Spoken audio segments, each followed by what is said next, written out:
ខ្ញុំព្រះករុណាសូមក្រាបនមស្ការថ្វាយបង្គំប្រជុំ3ចំពោះគុណព្រះត្រៃរតន៍មានព្រះពុទ្ធរតនៈព្រះធម្មរតនៈនិងព្រះសង្ឃរតនៈដែលជារតនៈជាទីគោរពនិងជាទីចេះថ្លាយ៉ាងក្រៃលែងនិងសូមក្រាបនមស្ការថ្វាយបង្គំចំពោះព្រះអង្គម្ចាស់គ្រូនិងលោកគ្រូដោយសេចក្តីគោរពមួយលើសូមគោរពបងប្អូនចូលរួមជាតិខ្មែរទាំងអស់នៅលើពិភពលោកណាទេណាដោយសេចក្តីគោរពរាប់អានអំពីខ្ញុំក្នុងឱកាសថ្ងៃ7កើតខែផលគុណឆ្នាំម្សាញ់ស័ព្ទស័កពុទ្ធសករាជ2569ត្រូវនឹងថ្ងៃច័ន្ទទី23ខែកុម្ភៈគ្រិស្តសករាជ2026ខ្ញុំព្រះករុណាខ្ញុំបានវិលត្រឡប់មកជួបលោកអ្នកដែលលោកមានបំណងប៉ងប្រាថ្នាចង់ហាត់ពត់លត់ដំកាយវិជាចិត្តរបស់យើងឲ្យคล้ายទៅជាបុគ្គលប្រសើរក្នុងលោកកុំធ្វើទង្វើណាទេណាមិនប្រសើរក្នុងលោកយ៉ាងដូចមេរបស់ខ្មែរឬក៏ប្រសង់មួយចំនួនរបស់ខ្មែរអាចនិយាយឲ្យស្រួលថាសូម្បីតែស្ដេចខ្មែរក៏មិនស្គាល់តួនាទីរបស់ខ្លួនផងដែរខ្ញុំប្រកាសណាខ្ញុំយល់សេចក្តីតិចតួចណាស់ថាប្រសិនបើស្ដេចនោះប្រសិនបើមេនោះប្រសិនបើប្រសង់នោះបើប្រ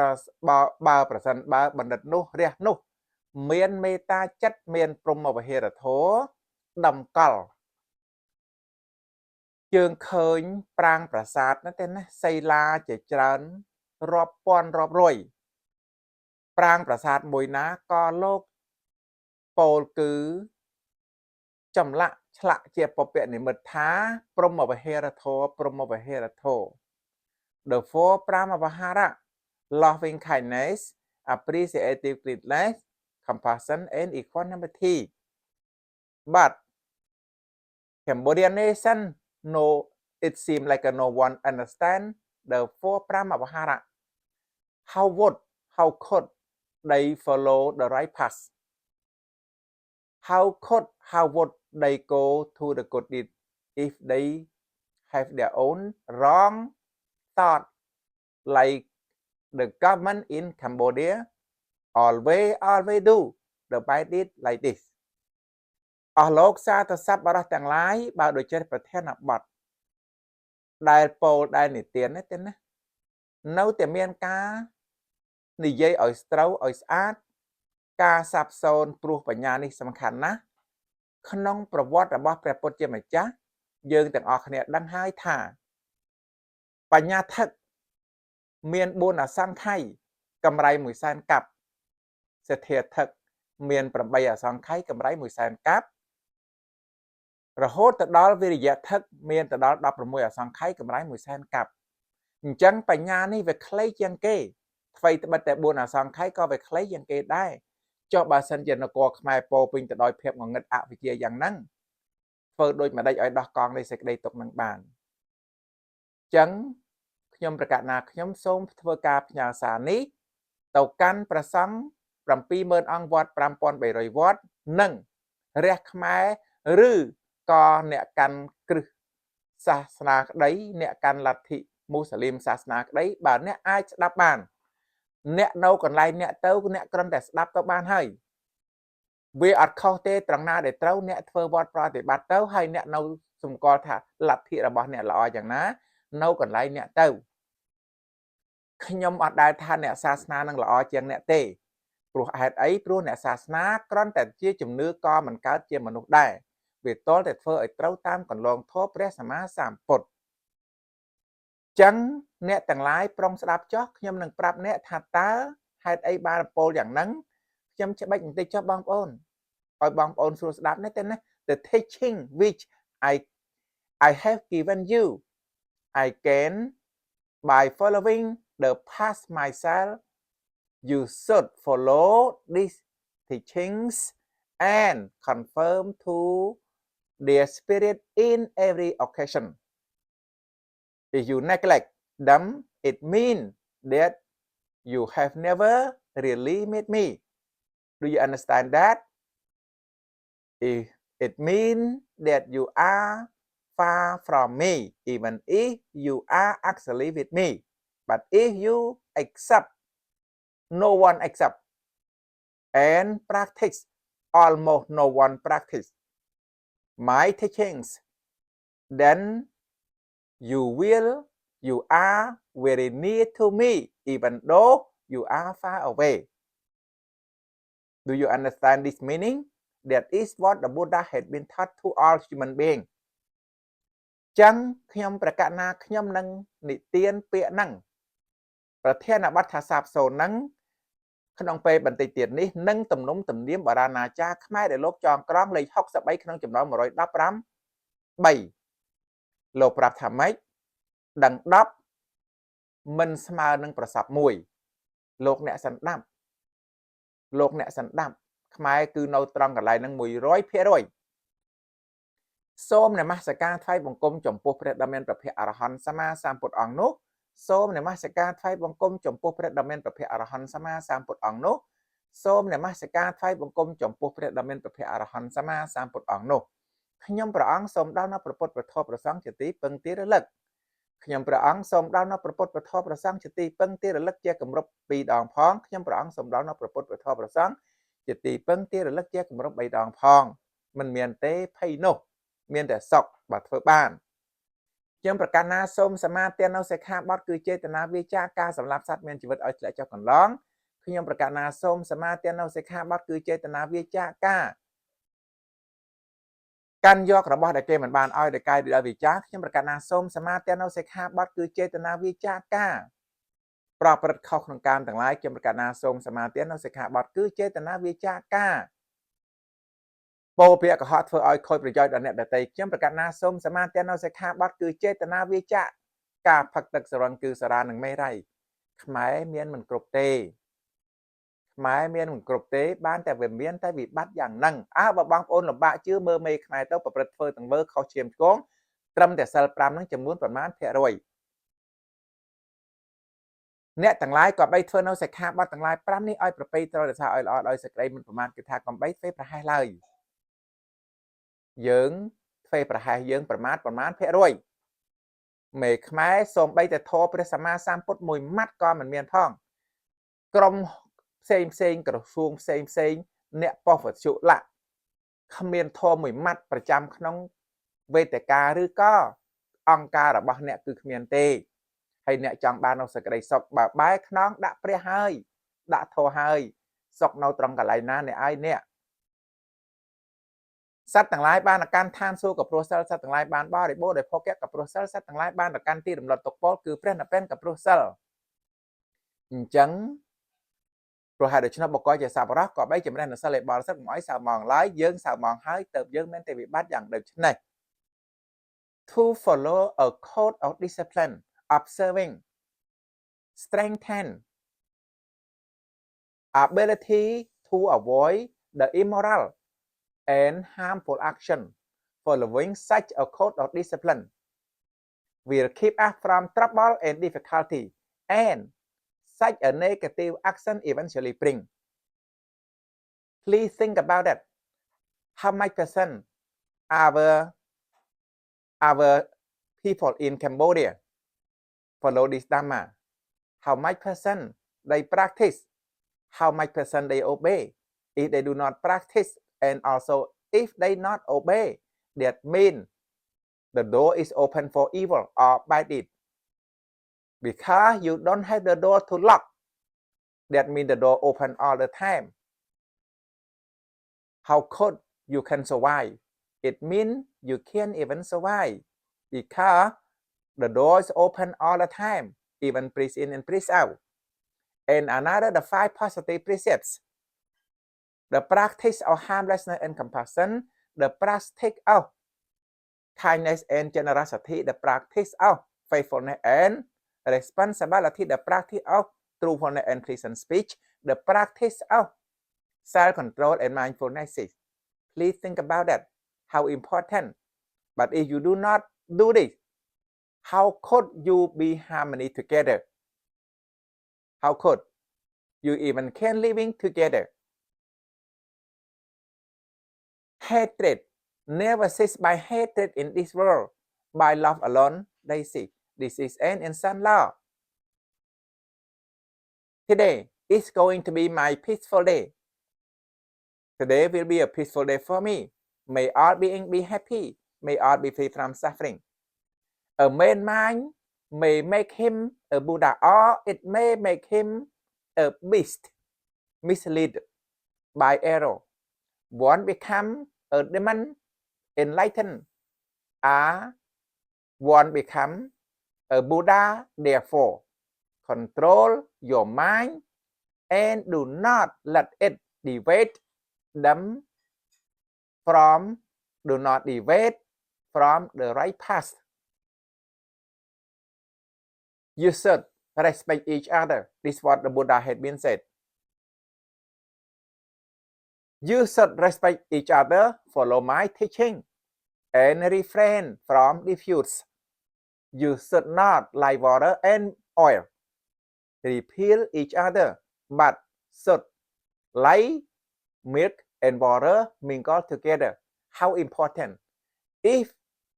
the leader of Cambodia and the king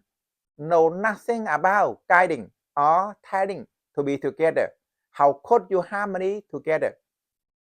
you have to understand all this dharma then you practice hardly then we can live together study together no not at all learn together no not at all practice my teaching together no that nation always separate do not waste your mind and time in idleness and quarreling enjoy the blossom of enlightenment and their season and harvest in the fruit of the right path please hurry up even the monk or a wise person please the teaching which I have given you I gain by the following the past myself that is experience for the Buddha you should follow these teachings and confirm to their spirit on every occasion that is for the Buddha told to all human beings if you neglect it means you empty you got nothing Dhamma in your mind if you neglect them it means that you have never really met me it means that you are very far from me even if you are actually with me but if you accept and practice my teaching please look our nation put all this Dhamma away from their mind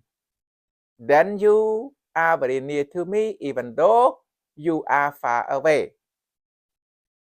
អស់លោកសាទរសប្បុរសទាំងឡាយបើដូច្នេះខ្ញុំប្រកាសណាខ្ញុំច្បាច់ខ្លីប៉ុណ្ណឹងឲ្យបងប្អូនលោកគិតព្រះសម្មាសម្ពុទ្ធលោកតាថាមអ្នកភិក្ខុទាំងឡាយបរិស័ទនេះគឺមានពីរពួកបរិស័ទពីរពួកតើដោយម្ដេចគឺបរិស័ទស្រកេស្រកានោះមួយនិងបរិស័ទផោរផង់នោះមួយម្នាក់ភិក្ខុទាំងឡាយចុះបរិស័ទពីរពួកមានពីរពួកនេះឯងចុះបរិស័ទស្រកេស្រកាតើដោយម្ដេចម្នាក់ភិក្ខុទាំងឡាយភិក្ខុក្នុងសាសនានេះគឺជាអ្នកលួសទៅក្នុងឆន្ទៈគតិមួយលួសទៅក្នុងតោសាគតិមួយលួសទៅក្នុងមោហាគតិមួយលួសទៅក្នុងភយគតិមួយក្នុងបរិស័ទណាបរិស័ទមហតាបរិស័ទស្រកេស្រកាព្រះអង្គសម្ដែងតែភិក្ខុក្នុងសាសនានេះណាទេណាម្នាក់ភិក្ខុទាំងឡាយចុះបរិស័ទផោរផង់តើដូចម្នាក់ភិក្ខុទាំងឡាយភិក្ខុក្នុងសាសនានេះជាអ្នកមិនលួសទៅក្នុងឆន្ទៈគតិមួយមិនលួសទៅក្នុងតោសាគតិមួយមិនលួសទៅក្នុងមោហាគតិមួយមិនលួសទៅក្នុងភយគតិមួយក្នុងបរិស័ទណាបរិស័ទនោះហៅថាបរិស័ទផោរផង់ព្រះអង្គសម្ដែងនេះតែម្នាក់ភិក្ខុទាំងឡាយបរិស័ទគឺមានពីរពួកនេះឯងម្នាក់ភិក្ខុទាំងឡាយបរិស័ទផោរផង់ជាបរិស័ទប្រសើរមានប្រមាណភាគរយស្រួលស្ដាប់ណាស់ស្រួលយល់ណាស់បើសិនជាយើងនៅត្រង់កន្លែងដែលប្រសើរយើងមិនមានវិបត្តិដូចយើងមាននេះទេ so simple អញ្ចឹងប៉ុណ្ណឹងចុះការសូត្រមកប៉ុណ្ណឹងទេណាពេលវេលាក៏ចេះតែរសាត់បន្តិចម្ដងទំនំទំនៀមបារាណាចារខ្ញុំអត់បញ្យល់ច្រើនទេវាសាមញ្ញពេក លេខ66លោកពោលថាដឹង10មិនប្រសើរនឹងប្រសព1បងប្អូនស្រុកខ្មែរមេខ្មែរស្ដេចខ្មែរកុំបាច់និយាយដឹងកុំបាច់និយាយដល់ប្រសពគ្រាន់តែដឹងមិននឹងដឹងផងហើយយើងខ្ញុំនិយាយមួយជីវិតហើយយើងចង់ទៅប្រឡងជាមួយយួនចង់ទៅប្រឡងជាមួយសៀមខ្ញុំប្រាប់ឲ្យមេខ្មែរស្ដេចខ្មែរដូចក្មេងអាយុ10ឆ្នាំឬ11ឆ្នាំលោកអ្នកសន្តាប់កុំអន់ចិត្តព្រះគុណម្ចាស់ទាំងឡាយបើអង្គណាមួយលឺលោកបណ្ឌិតណាមួយលឺកុំអន់ចិត្តអីអ្នកមិនខ្លាំងដូចគេទេអ្នកខ្លាំងដូចមិនដេចបើអ្នកធ្វើបាបតែជាតិឯងយ៉ាងហ្នឹងអញ្ចឹងកូនក្មេងវាចេះតែឆ្លោះគ្នាខំគ្នាដណ្ដើមគ្នាស៊ីតែប៉ុណ្ណឹងហើយមើលមេខ្មែរតើមើលវាដណ្ដើមគ្នាស៊ីទេមើលទៅខំរានរិទ្ធយ៉ាងម៉េចខ្លះខំសង្គ្រោះជាតិយ៉ាងណាខ្លះនឹងមិនដណ្ដើមគ្នាស៊ីនឹងមិនកូនក្មេងនៅបកកែដល់ណាទៀតលោកអ្នកសន្តាប់ខ្ញុំប្រាប់ឲ្យច្បាស់ថាបើអ្នកស្អប់អ្នកការនិយាយការពិតអ្នកនឹងដល់ថ្ងៃរបស់អ្នកមិនយូរទេទឹកភ្នែកឥតឈប់ឈរមេនេះមិនមែនមេសណ្ដោសអ្នកទេអ្នកជឿក៏ជឿអ្នកមិនជឿក៏ហើយអញ្ចឹងអ្នកចេះ10ក៏មិនមានអ្នកប្រសព1ក៏មិនមានបងប្អូនបើអញ្ចឹងងាប់ទេងាប់ឬមិនងាប់ពិចារណាដោយខ្លួនឯងចុះប៉ុណ្ណឹងបានហើយប៉ុណ្ណឹងបានហើយល្មមស្ដាប់បានហើយស្អប់ក៏ស្អប់ទៅណាខ្ញុំឧបាសកអ្នកស្អប់ចុះខ្ញុំអត់បានហាមឃាត់អ្នកមិនឲ្យស្អប់ទេឬអ្នកស្រឡាញ់ក៏ស្រឡាញ់ចុះខ្ញុំអត់បានហាមឃាត់អ្នកទេតែឲ្យខ្ញុំលួសទៅក្នុងអំណាចនៃសេចក្តីស្រឡាញ់និងស្អប់ខ្ញុំលះហើយចឹងអង្គព្រះចិនស្រីលោកតាធម្មនិលភិក្ខុទាំងឡាយការសាបសូន្យយុះនេះគឺជាការសាបសូន្យបន្តិចបន្តួចនោះទេចុះបើហ៊ុនសែនគ្រាន់តែគេនិយាយអំពីឈ្មោះមិននឹងបានផងមនុស្សទុច្ចរិតគឺយ៉ាងហ្នឹងបងប្អូនចឹងណាទេណាជាយុះបានន័យថាជាការសាបសូន្យបន្តិចបន្តួចទេម្នាក់ភិក្ខុទាំងឡាយឯការសាបសូន្យបញ្ញានោះទេទៅជាការសាបសូន្យដល់លេមកមេខ្មែរមានបញ្ញាពីណាស្ដេចខ្មែរមានបញ្ញាពីណាបងប្អូនមើលនគរនោះមានបញ្ញាពីណាអ្នកដឹកនាំពោពេញទៅដោយសាសដតីទៅហើយអ្នកណាដែលគេចង់ឲ្យខ្មែររស់នោះព្រះគុណម្ចាស់ជាឱកាសរបស់ព្រះគុណម្ចាស់ហើយបើព្រះគុណម្ចាស់នៅតែអង្អែលស្ទាបកអេះលំោះប៉ុណ្ណឹងអ្នកព្រះគុណម្ចាស់កុំសង្ឃឹមអីលោកបណ្ឌិតទាំងឡាយកុំសង្ឃឹមអីថ្ងៃរបស់លោកបណ្ឌិតគឺនឹងមកដល់អញ្ចឹងលោកប្រាប់ថាបញ្ញានេះទៅជាការសាបសូន្យដល់លេមកអញ្ចឹងណាទេណាអញ្ចឹងម្នាក់ភិក្ខុទាំងឡាយឯការសាបសូន្យបញ្ញានេះចាបញ្ញានេះគឺជាការសាបសូន្យដល់លេមកជាងការសាបសូន្យពោលគឺអ្វីទាំងអស់បងប្អូនខ្មែរមានបញ្ញាប៉ុន្មានភាគរយលោកស្ដាប់ទៅណាទេណាអង្គព្រះជាម្ចាស់លោកត្រាស់ហើយត្រាស់ទៀតថាម្នាក់ភិក្ខុទាំងឡាយសេចក្តីចម្រើនដោយយុះនេះអាសាបសូន្យហើយណាក៏វាមិនដល់បញ្ញាដែរអាចចម្រើនដោយយុះហើយហ្នឹងទេណាបានន័យថាជាសេចក្តីបូលគឺចម្រើនបន្តិចបន្តួចនោះទេម្នាក់ភិក្ខុទាំងឡាយឯសេចក្តីចម្រើនដោយយុះដោយបញ្ញានេះគឺជាការចម្រើនដល់ប្រសើរបងប្អូនដឹងទេកាលណាមានបញ្ញាហើយមនុស្សនឹងវាអត់ជាប់ជំពាក់ទេវាអត់ឡប់ឬក៏វាប្រះចាកតួនៃអវិជ្ជាហើយអញ្ចឹងម្នាក់ភិក្ខុទាំងឡាយឯសេចក្តីចម្រើនដោយបញ្ញានេះទៅជាសេចក្តីចម្រើនដល់ប្រសើរជាងសេចក្តីប្រចម្រើនទាំងអស់ម្នាក់ភិក្ខុទាំងឡាយប្រហែលនោះភិក្ខុក្នុងសាសនានេះគួរសិក្សាយ៉ាងនេះថាយើងទាំងឡាយនឹងចម្រើននៅបញ្ញាវុឌ្ឍិម្នាក់ភិក្ខុទាំងឡាយអ្នកទាំងឡាយគួរសិក្សាយ៉ាងនេះឯងពាក្យថាគួរសិក្សាយ៉ាងនេះឯងប្រាប់ថាឲ្យសិក្សាតាមនឹងមកដើរតាមផ្លូវនឹងមកចោះសួរថាតើដើរឬមិនដើរអញ្ចឹងវុឌ្ឍិប្រែសេចក្តីនេះទៅណាបានន័យថាចម្រើនការលូតលាស់ការដោះដាលពោលគឺការបរិបូរណ៍ណាទៅណាពោលគឺកើតកាលវាលគុំនេះវុឌ្ឍិមានតែអន្តរធានបងប្អូនព្រះគុណម្ចាស់មេត្តាព្រះអង្គពិចារណាទៅណាទេណាវុឌ្ឍិអត់មាននៅក្នុងទីនោះទេបញ្ញាមេខ្មែរធ្វើដូចម្ដេចឲ្យមានបញ្ញាបានប្រើតែអំណាចខូខើមនុស្សសុញបញ្ញាមនុស្សកាន់ធម៌ខ្មៅគឺតែយ៉ាងដូចនេះឯងចឹងព្រះសម្មាសម្ពុទ្ធលោកត្រាស់បន្តទៀតថាម្នាក់ភិក្ខុទាំងឡាយតថាគតរំពឹងរកមកឃើញសភាវៈដតីសូម្បីតែសភាវៈមួយដែលប្រព្រឹត្តទៅដើម្បីឲ្យខូចប្រយោជន៍ច្រើនដោយសេចក្តីនេះទេណាប្រមាទនេះសោះឡើយខ្មែរសង្គមខ្មែររះខ្មែរប្រសង់ខ្មែរបណ្ឌិតខ្មែរមានខ្ញុំប្រមាទប្រមាណភាគរយ ដែលប្រព្រឹត្តទៅដើម្បីណាទៅណាខូចនៅប្រយោជន៍ដ៏ច្រើនដោយសេចក្តីប្រមាថនេះសោះឡើយចឹងបើយើងធ្លាក់ទៅក្នុងសេចក្តីប្រមាថហើយវាត្រូវហើយសមហើយវាតំណងហើយមនាភិក្ខុទាំងឡាយមានតែសេចក្តីប្រមាថចឹងទៅណាទៅប្រព្រឹត្តទៅដើម្បីធ្វើឲ្យខូចនៅប្រយោជន៍ដ៏ធំដ៏ច្រើនក្រៃលែងយ៉ាងនេះខ្ញុំអត់ដឹងថាពោលរបៀបម៉េចទេឥឡូវបើបងប្អូនលំបាកយល់ថាពាក្យថាប្រមាថខ្ញុំសួរឲ្យបងប្អូនលោកគិតមេខ្មែរមួយថ្ងៃគាត់ធ្លាប់បានអានសៀវភៅធម៌ព្រះមួយបន្ទាត់ឬមួយទំព័រទេឆ្លើយប្រាប់ខ្ញុំមកប្រមាថទេស្ដេចខ្មែរដែលស្គាល់អានមួយបន្ទាត់មួយសៀវភៅដែរឬទេ